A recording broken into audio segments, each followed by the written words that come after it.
All right, I've been here for 10 months, and this is the first story that I've written that was set in Chicago, New York. I came from Chicago. First story I've written that's set in New York, called Media. The notice was small, a half sheet of paper tucked unauthorized into the frame of the subway map. Mrs. Taylor, and she says, don't give up. Emily leaned closer, oblivious to the discomfort she was causing a slouching girl rubbing her eyes and yawning through her morning commute. She tells you all before you utter a word. She can bring the spirit of release and control to your every affair and dealing. Illness could be cured, evil eyes and lurking dangers revealed. Satisfaction was doubly guaranteed. See her in the morning, be happy at night. Call for appointment. And Emily reached up and tugged the slip free from the metal frame. It stuck and one small corner tore off, but the paper was hers. Her hand shook as she held it up and read it again. Jake had been gone for nearly 3 years, and she thought she was over him. She no longer woke up in the night with wet cheeks, and it had been months since she felt the tightening grip of a panic attack, squeezing her breath out when she saw a man in the street who resembled him. This was good. He was fairly ordinary looking, and it happened often. But she could not say she wasn't still in love with him. Since he was gone, and since he was never coming back to her, she had tried to move on. Recently, feeling the rush of years pressing on her, weary of sleeping alone every night, she even begun to date again. She didn't want to be alone always. She had met a few men with whom she could sleep, and did, with some satisfaction, but they weren't Jake, and she was strangely happy to give each a perfunctory kiss and close the door behind him the next morning. There was no love. Every time she thought of poor sweet Jake, who wore socks in bed, who left half-full cans of Dr. Pepper all over her apartment, with whom she was just beginning to really fall in love, when he was so unexpectedly killed, her heart swelled and constricted at the same time, and a lump filled her throat. At work, she slid the paper into the top drawer of her desk.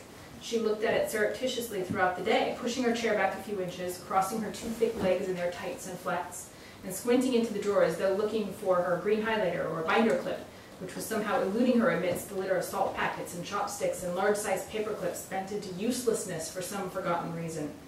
She chewed the inside of her lower lip as she entered columns of numbers into a spreadsheet, biting until her lip bled, and she sucked at the wound, savoring the metallic saltiness. She appeared to be typing, but her fingers hit few keys. She pondered instead.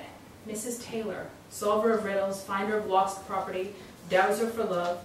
The flyer made many promises. Bringer of miracles. It could happen. If love can be fatefully, cruelly stolen away by an icy day in a crosstown bus, could it not be restored or at least soothed by a person like Mrs. Taylor? When things have become so bad they defy belief, belief becomes a loose thing, malleable enough to permit dreams and wishes you know shouldn't come true. At 3:30, she picked up the phone and dialed the number, 718. Burroughs, of course. The Bronx, maybe? Flatbush? Maybe there were such things as fortune tellers in the East Village once, but no more, surely. But before it began to ring, she tapped the button that hung up the line. 5 minutes later, she dialed again, and this time a rich, smooth voice answered. Yes. Mrs. Taylor, please, I'd like to make an appointment. You called? That's brave, dear. You made it in 2 tries. Emily paused, her hands now slick with nervous sweat. She felt a drop slide down her stomach, over the soft rolls of flesh, down toward her waistband. I'd like to make an appointment, she repeated, trying to sound businesslike. The voice chuckled. Of course, dear. Nights, you're working. Emily frowned at the phone, already guessing so much about her and guessing right. Tomorrow night. The voice chuckled again. Mrs. Taylor was not in a colorful, smoky, vibrantly ethnic neighborhood in Spanish Harlem, nor in a forgotten, decrepit, rent-controlled ancient tenement in Hell's Kitchen. Instead, Emily rode the Q train all the way out to the end in Queens, to a block of 30-year-old houses and 80-year-old apartment buildings. BMWs and Mercedes nosed out of slanted driveways, but piles of garbage bags accumulated behind white-painted garden gates. TVs flashed blue behind front windows as the darkness drew in. There was nothing menacing nor even mysterious in this neighborhood. It was quiet. Mrs. Taylor's house was architecturally sacrilegious, a regrettable concoction of cinder block inset with panels of rough stone, and a second-story balcony of that same white metal over curly wrought metal. 1B was the garden apartment, sharing the ground floor with the owner's precious single-car garage. Her rooms were small, bright and clean. Red curtains obscured the front bay window, and the door to the back kitchen was shut tight. The window was open, and Emily felt the sweet, moist spring air. This wasn't home. This didn't feel anything like New York. Mrs. Taylor seated Emily across from her at a small, square black table Emily was pretty sure had come from IKEA. Mrs. Taylor herself was a surprise. Slim, very elegant, with the shoulders of a dancer, she wore a sleek red wrap dress and deep green polish on her gleaming brown toes. Her hair was a mass of tight braids, frosted with silver around her temples, majestic as a crown. Her skin was plushly creamy, her eyes huge, depthless black, set in a web of fine wrinkles. Her voice was rich, tipped, lush, deep, tilting higher and lower with each word, musical but jazzy, syncopated, unaccented. She was too vivid, and Emily remembered why she was here, and her heart did that shrink, grow, shrink thing that hurt so much and happened still so often. Mrs. Taylor seated herself across from Emily on a black wooden slatted chair. It was from IKEA, she knew so, and smiled warmly. The fee, my dear. You pay now. Everyone pays the same, $90. Emily thought hard. She had that much, but it meant she'd have to go to the cash machine again to get through the week. She figured it might be $45. She was lying to herself. She hadn't stopped to think what it might cost. That didn't matter. She dug into her tote and pulled out her wallet. She snapped it open, and her checkbook slid out, off her round thigh and onto the floor. She leaned far over to reach it, her fingertips barely brushing it, nudging it further away, the moment stretching out into agony and embarrassment. Out of the corner of her eye, she caught Mrs. Taylor's slight shake of the head, her downward cast eyes. Emily blushed even deeper. She hadn't meant to write a check. She wasn't asking. She didn't even know why she carried the checkbook. She only used it once a month to pay the rent. At last, she leaned that extra fraction, grabbed the checkbook, and jammed it back into her overstuffed bag.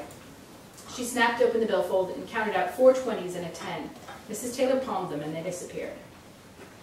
She smiled deeply, sighed, and took Emily's hands. She shut her eyes, not squeezing them tight, but resting them, as if asleep, calm. Emily took a breath to speak, and Mrs. Taylor hushed her. You don't need to speak. You wait for me.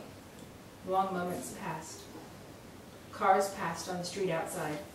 Mrs. Taylor sighed some more, and Emily began to feel silly, began to feel she was resisting the urge to pull her hands back. Sit still. Mrs. Taylor spoke without opening her eyes. You're here about a man. Her voice held assurance, but Emily realized the conclusion was an obvious one. Why else would she be here? She did not reply. That's okay. You don't have to tell me what I know. She paused. He left. He left forever. He passed. The lump in Emily's throat swelled beyond bearability, and her eyes filled with tears. She breathed, a gasp, a sob. Mrs. Taylor stroked her hand. When they go, you know, they sometimes wish they could say something to us if they didn't get to say goodbye. Emily nodded as tears streaming down her face. Sometimes I can find them if they're nearby. I can try if you want me to. She nodded again, choked out words to her throat thick with tears.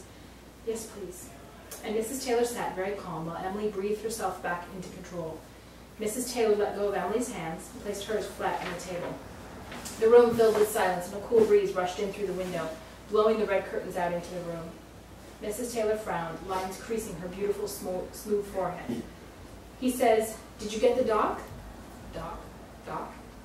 Dr. Pepper. He asked her that when he came over to see if she'd remembered to buy it for him. She always did, and there was, even now, a 6-pack at the back of her nearly empty refrigerator. She shook, her whole body trembling, but she said nothing. Mrs. Taylor went on. He says, how are you doing? Emily opened her dry laugh. Okay, not great, I miss him. Fat tears spilled down her cheeks. He says, it's good here, so thanks for saying hi, be good. Emily waited. After a long moment, Mrs. Taylor moved her hands and took a deep breath, her eyes open now. Emily stared at her through her swollen eyes, breathing as quietly as she could through a stuffy nose.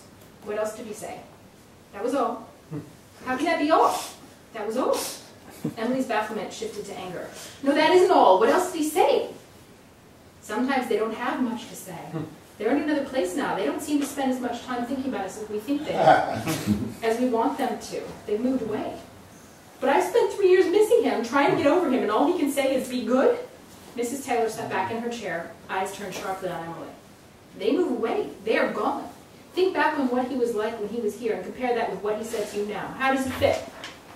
Fit? It doesn't fit. It doesn't fit at all. We were in love. Her voice was thick and clogged with tears, growing louder in her anger. She knew she sounded like a child remonstrating with a punishment, trying to reason with an unreasonable force. We were in love. But as she sat, tears drying on her face, feeling salty and twisted and wretched, she remembered clearly the last few days and weeks of her time with him.